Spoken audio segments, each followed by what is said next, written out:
Hello everyone, welcome to my YouTube channel. I, Professor Prashant Bhuva, Dr. Subhas Technical Campus, Junagadh. So we have started G+3 RCC building. In that you have to see our layout plan that should be discussed in very first lectures.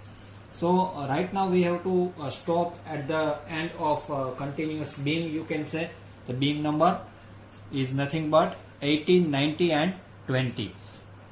सो हम beam continuous beam की design कर रहे थे. So previous lecture में हम stop हुए थे mid span steel हमने फाइंड किए लिया था ये बीम का.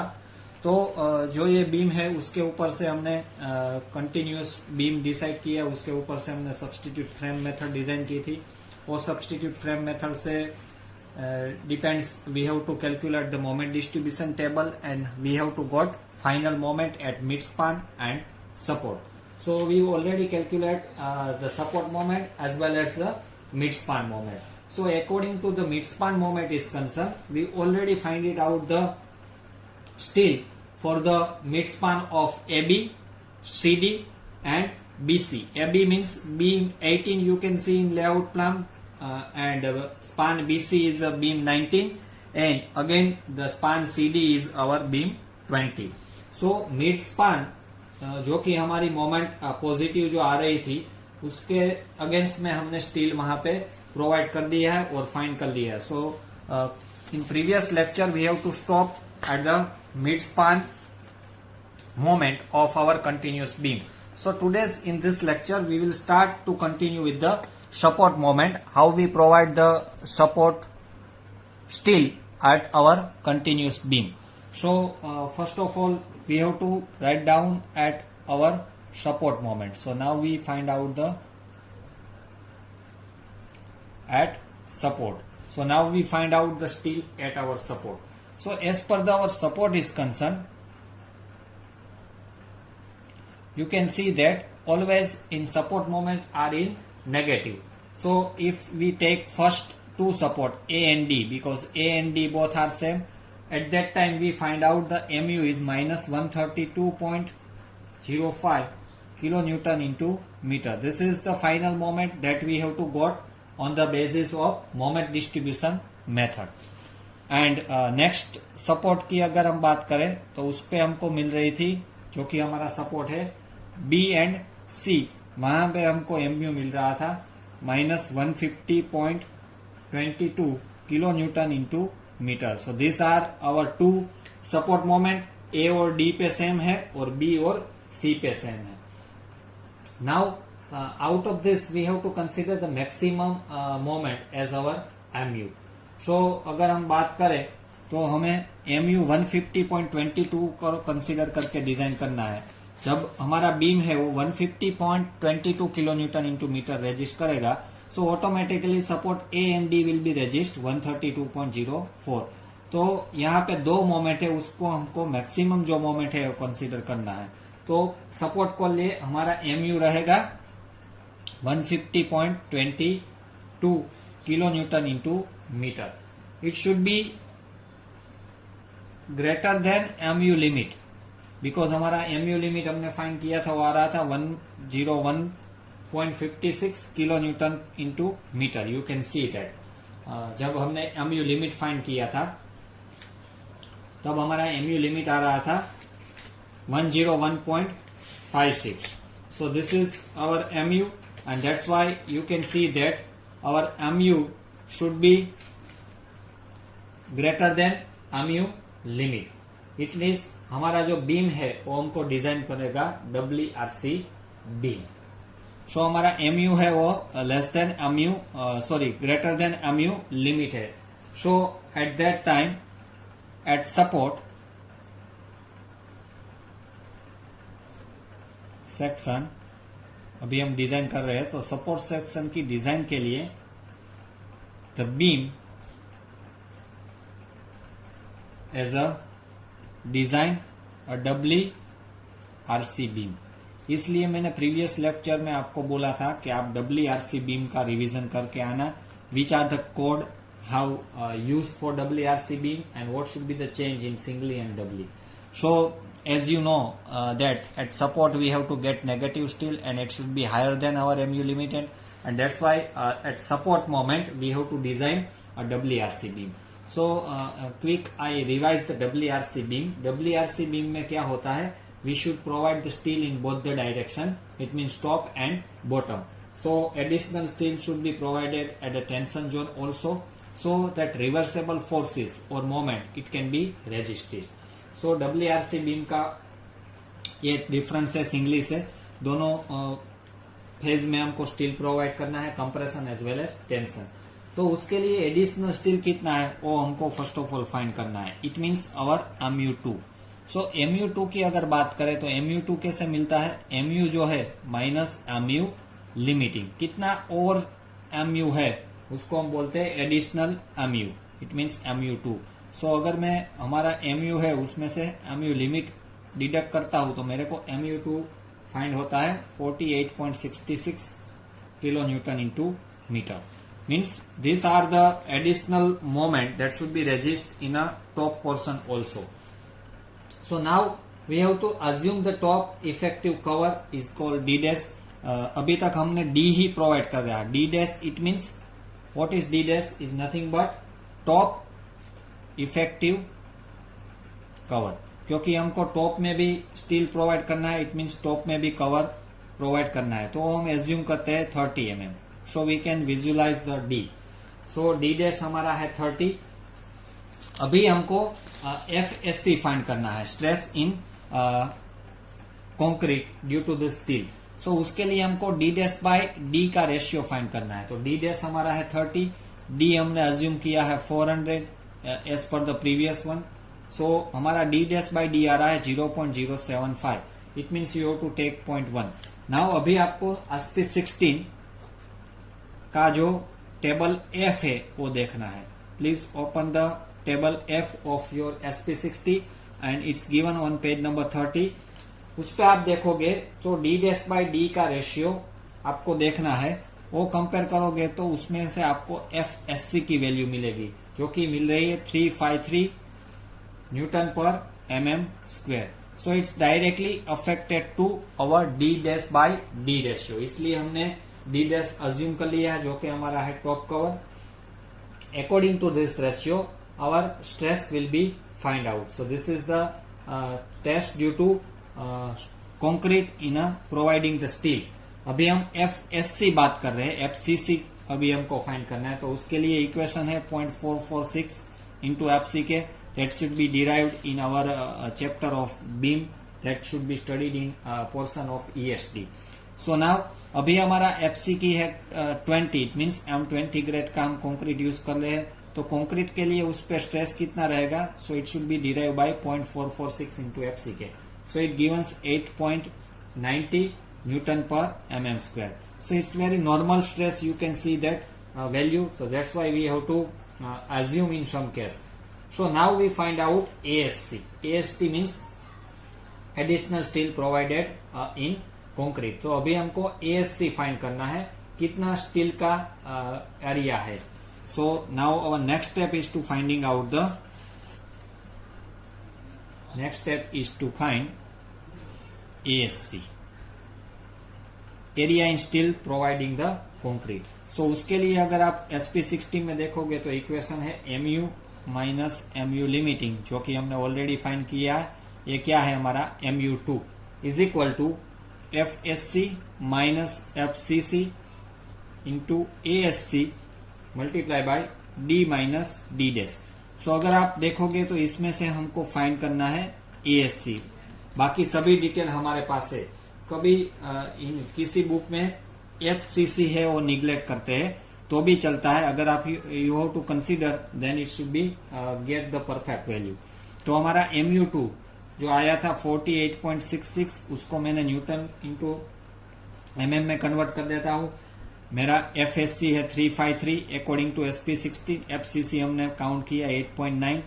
ASC हमको फाइंड करना है और D हमारा है 400, D डैश है 30 जो कि हमारा टॉप का कवर है. सो फाइनली अगर आप ये सोल्व करोगे तो आपको ASC मिलेगा in mm square because this is the area. So हमको ASC मिल रहा है 382.22 mm square. So this is our AST. According to this area of steel, we find out the AST1 and AST2. Now अभी हमको find करना है AST1 and AST2. So उसके लिए first of all we find out AST1. First of all हम AST1 find करेंगे क्योंकि WB में इसलिए 2 AST आएगा. तो AST1 के लिए हम M20 और जो कि हमारा स्टील ग्रेड है Fe415 दिया गया है, इसके हिसाब से you have to use open करना है आपको SP16, उसमें टेबल E जो कि दिया गया है पेज नंबर 10 के ऊपर. सो पेज नंबर 10 अगर आप ओपन करोगे और टेबल E पे देखोगे, फॉर M20 और Fe41 के लिए मिनिमम स्टील हम कितना प्रोवाइड कर सकते हैं, PT 0.96%, जो कि SP16 में मेंशन किया गया है.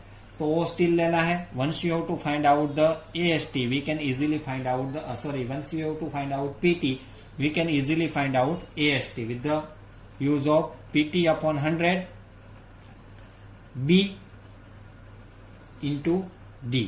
सो हमने 230/400 जो इफेक्टिव डेप्थ है वो हमने बीम का एज्यूम किया है, इसलिए मैं वही साइज का यहाँ पे कंटिन्यू कर रहा हूँ. तो मेरा AST1 आएगा 883.20 mm square. Now we find out the AST1. It means हमने जो बॉटम के स्टील प्रोवाइड करना है वो हमने फाइंड कर लिया. Next we find out AST2 जो एडिशनल स्टील है सिंगली बीम के लिए, वो अभी हमको AST2 फाइंड करना है. तो AST2 का इक्वेशन IS 456 में लास्ट में आप देखोगे पेज नंबर 96 में, तो दिया गया है FSC minus FCC into ASC divide by 0.87 F5. So this is all about the comparison of all stress. So हमने स्ट्रेस इन स्टील फाइंड किया है 353, स्ट्रेस इन कंक्रीट फाइंड किया है 8.90. Already we find out ASC is 380.2.22 और F5 हमारा है वो है 415 फाइनल स्ट्रेस. सो अगर आप ये सोल्व करोगे तो आपको AST2 की वैल्यू मिलेगी mm स्क्वायर में, जो कि है 364.25 mm square. So now if you have to consider total AST is equal to AST1 plus AST2. अगर आपको बीम का टोटल AST जानना है तो आपको दोनों AST मर्ज करना पड़ेगा, AST2 एंड AST1. तो AST1 हमारा आ रहा है 883.20 और AST2 हमारा आया 364.25. अगर दोनों मिलाओगे तो आपको टोटल AST मिलेगा 1247.45 mm स्क्वायर. It means 1247.45. सो इसके लिए आपको SP16 यूज करना है और देखना है कितना डायामीटर का कितना नंबर अगर आप प्रोवाइड कर रहे हो तो AST इससे बढ़ता है. So as per the ideal condition we should provide the 4 numbers of steel because this is minimum requirement of rectangle beam. और उस पर अगर देखोगे तो 20 mm का अगर आप डायामीटर प्रोवाइड कर रहे हो तो AST आ रहा है 1256 mm square. So I think it should be satisfy our criteria. हमको AST चाहिए 1247.45. So it means it's okay. So 4 number का steel 4 number steel of 20 mm diameter at provided at top at support B. ये खास आपको यहाँ पे mention करना है क्योंकि ये हम प्रोवाइड करते हैं top of our support B and C. Please check that because this support moment is we have to find out at B and C. And this bar कहाँ तक एक्सटेंड करना है? So this bar up to L/4 on either side. This L/4 on either side from center we should provide it. It means आपको जो B और C का जो support है उसका सेंटर लेना है, उसका लेफ्ट हैंड साइड L/4 और राइट हैंड साइड L/4 तक एक्सटेंड करना है. Since moment A and D if you have to notice that in our first step moment A और डी की हमारी आ रही है 132.04, सो इज नियरली 152। सो उसके लिए एडिशनल स्टील प्रोवाइड करने का जरूर नहीं, सेम स्टील जो कि 4 नंबर हमारा है 20 mm का, वही स्टील हम ए और डी पे रिपीट करते हैं। तो टोटल ASC हमारा था, अगर अब ASC की बात करें, ये हमको बॉटम टॉप में प्रोवाइड करना है। ASC की बात करें तो हमारा ASC था 132.22 mm², जो कि हमको कॉन्क्रीट फेस पे स्टील प्रोवाइड करना है। तो उसके लिए अगर हमको फाइंड करना है, so we provide 2 numbers, reduce the diameter, so that's why we find out the 2 numbers diameter, तो हमको ASC नया मिलेगा 402 mm²। So these are provided at bottom, at support A and D, and as well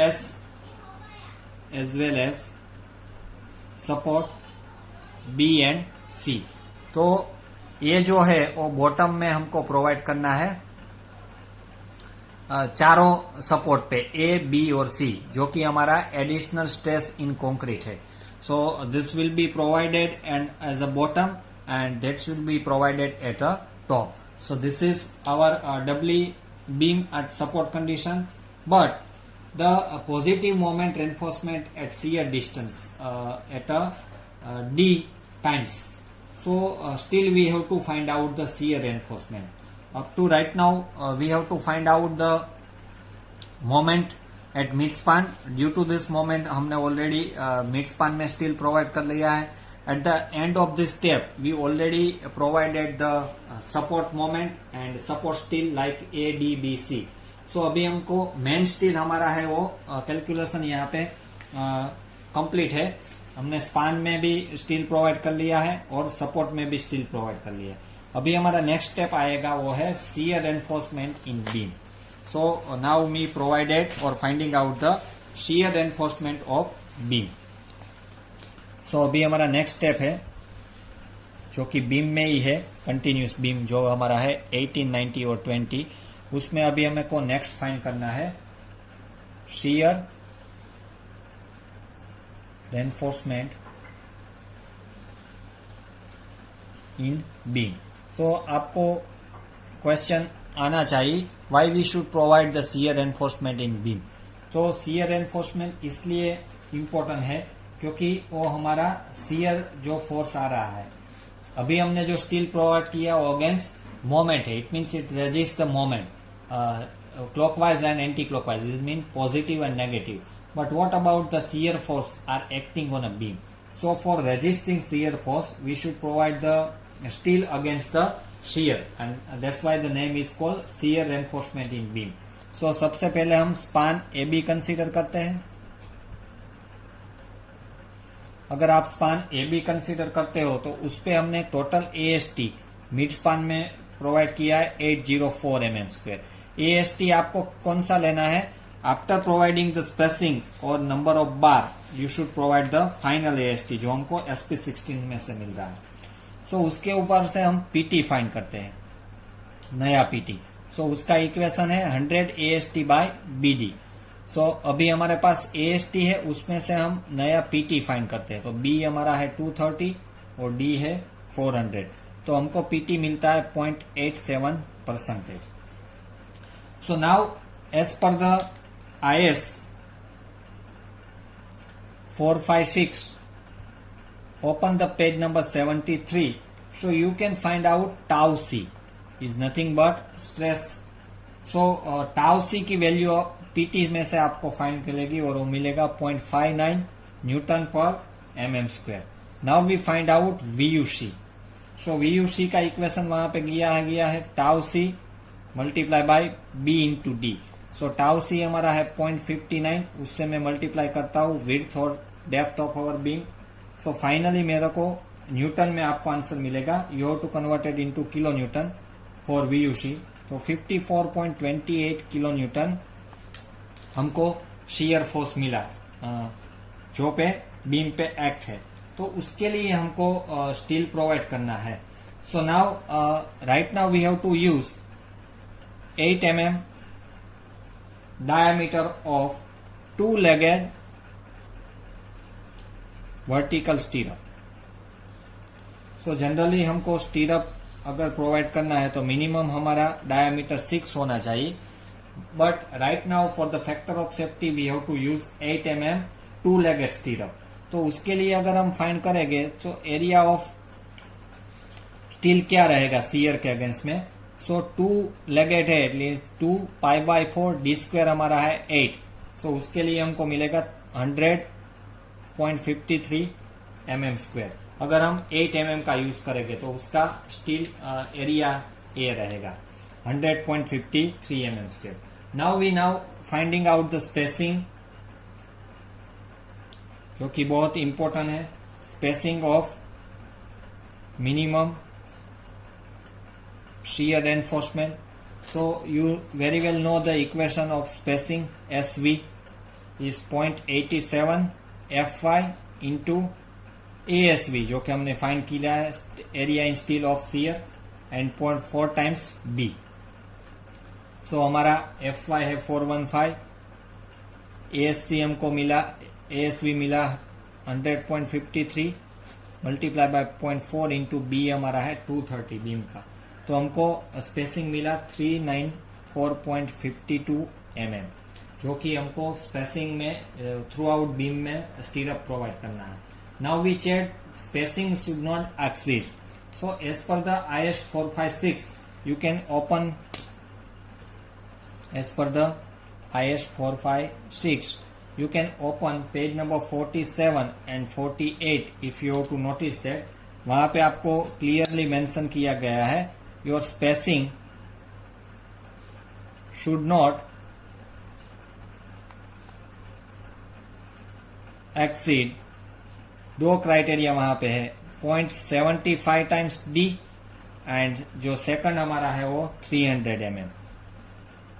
सो अगर पहला जो criteria है अगर हम सोल्व करेंगे, D हमारा है 400 तो वो आ रहा है 300 mm और दूसरा भी 300 है. इट मीन्स मिनिमम हमको स्पेसिंग कितना रखना है, ये दोनों में से जो कम आए हो. तो हमारे केस में दोनों सही है.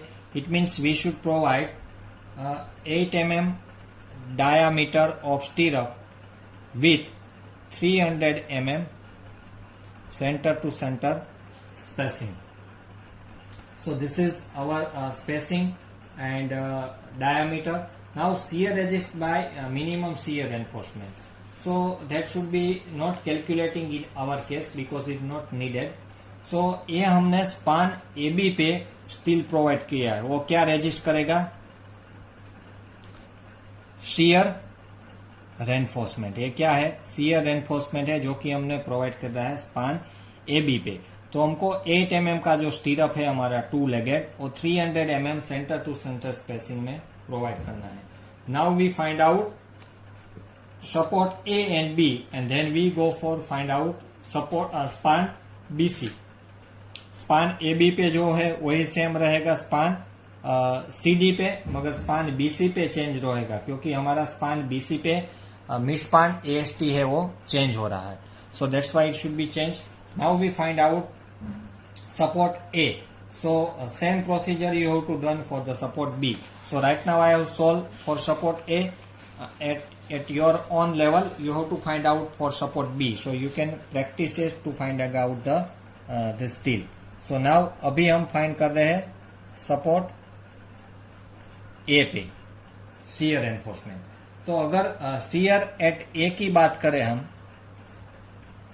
so VU वहां पे find करें, so 149.22 हमको सीयर मिल रहा था, उसमें से 15.74 इंटू 4 जो कि हमारा UDL है, वो अगर हम बात करें 0.4 सॉरी, क्योंकि 400 mm हमारी डेप्थ है, सो कन्वर्टेड इनटू द मीटर. तो फाइनल अगर आप नेट देखोगे तो वहां पे स्ट्रेस सीयर फोर्स आ रहा है 128.92 किलो न्यूटन. ये है हमारा D है, डेप्थ ऑफ बीम, और ये हमारा टोटल UDL है. सो अगर हम LS1 की बात करें तो ये बीम पे टोटल यूडीएल कितना लगता है 15.74, जो कि हमने फाइंड किया है सब्स्टिट्यूट फ्रेम मेथड में। तो LS1 की हम बात करें तो वो हमारा आएगा 0.40, जो कि हमारा डेप्थ है। नेट हमारा है 128.92, उसमें से 102.68 हम डिडक्ट करते हैं और फाइनली हमारा पॉइंट है 75। सो 102 हमारा shear resist of concrete plus minimum stirrup हमारा है। सो वो आया था 102। सो अगर हम LS1 की बात करें तो वो मिल रहा है 0.917 metre, it means 1 metre. It means up to 1 meter length of support A, more than minimum shear reinforcement is required. So support A पे हमको कितना लेंथ का shear reinforcement required है, ये हमको LS1 से पता चलता है। तो वो कैसे फाइंड करना है, डेप्थ ऑफ बीम लेना है, नेट shear A का, और जो हमारा shear resistance of concrete plus minimum स्टीरअप पे आता है वो डिडक्ट करके divide by W. So this length should be provided at support A, more than minimum shear reinforcement is required. Now अगर हम VUS की बात करें, so VU minus tau C into BD, we can find out the VUS, final shear force. So हमारा VU है 128.92 for support A. tau C की बात करें तो हमने ऑलरेडी फाइंड किया है, tau C into BD आ रहा था 240 into 28.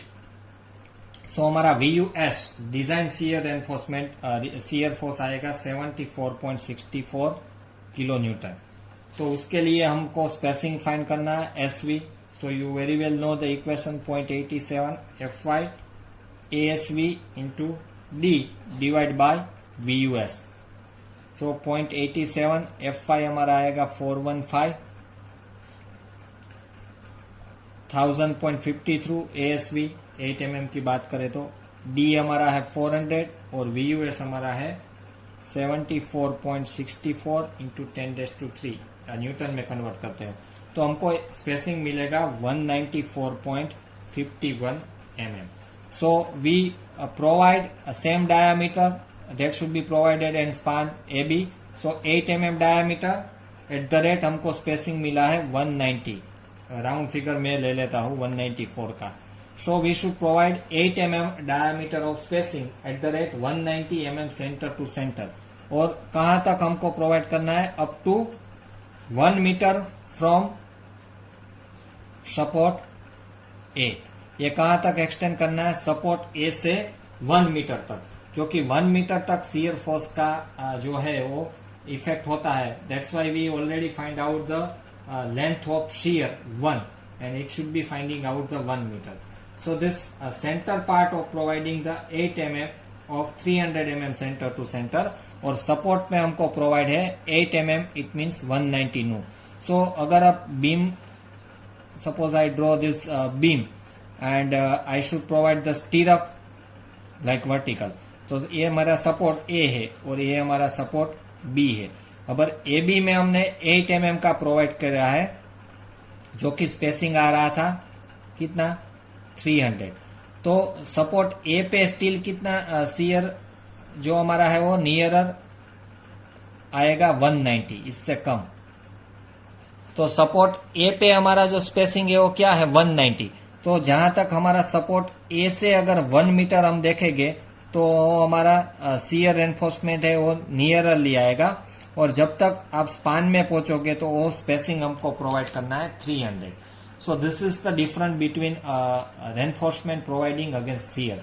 ये हमारा स्टीरअप है और स्पेसिंग में से आपको पता चल जाएगा. इसलिए आप जनरल बीम का कोई भी ड्राइंग देखोगे तो नियरर टू द एंड हमारा स्टीरअप है वो एकदम परफेक्टली कंजेस्टेड होता है, उसका जो स्पेसिंग है वो कम रहता है क्योंकि वहां पे सीयर इफेक्ट ज्यादा रहता है. So this 1 metre effect is our LS1. वहां तक जो ए पे हमको शेयर मिलता है उसकी इफेक्ट रहती है. इसके अगेंस्ट में हम क्या करते हैं, 8 mm का जो हमारा स्टील है वो स्पेसिंग कम कर दे. इट मीन्स स्टील हमारा कंजेस्टेड होता है एकदम. स्टील आप देखोगे तो परफेक्टली दोनों स्टील कंजेस्टेड है. यहाँ पे 190 है और 300. So this will be the change of our spacing. So generally कोई भी अगर बीम अगर आप देखोगे तो सपोर्ट पे उसका स्टीरअप है, उसका स्पेसिंग कम होता है, और जैसे ही आप मिड स्पान के तरफ नोटिस करोगे तो वहां पे आपको स्पेसिंग है वो बढ़ जाएगा. So this all about the finding out the reinforcement against shear. तो हमने ए बी का फाइंड कर लिया है. सपोर्ट बी में सेम आपको प्रोवाइड करना है, LS2 फाइंड करना है, कितना एक्सटेंड करना है steel, again same VUS find करना है, और फाइनली स्पेसिंग प्रोवाइड करना है. So it's same as our A support A. So nearer support B आपको खुद फाइंड करना है, और सपोर्ट स्पान BC का भी सेम आपको फाइंड करना है स्पान AB के जरा.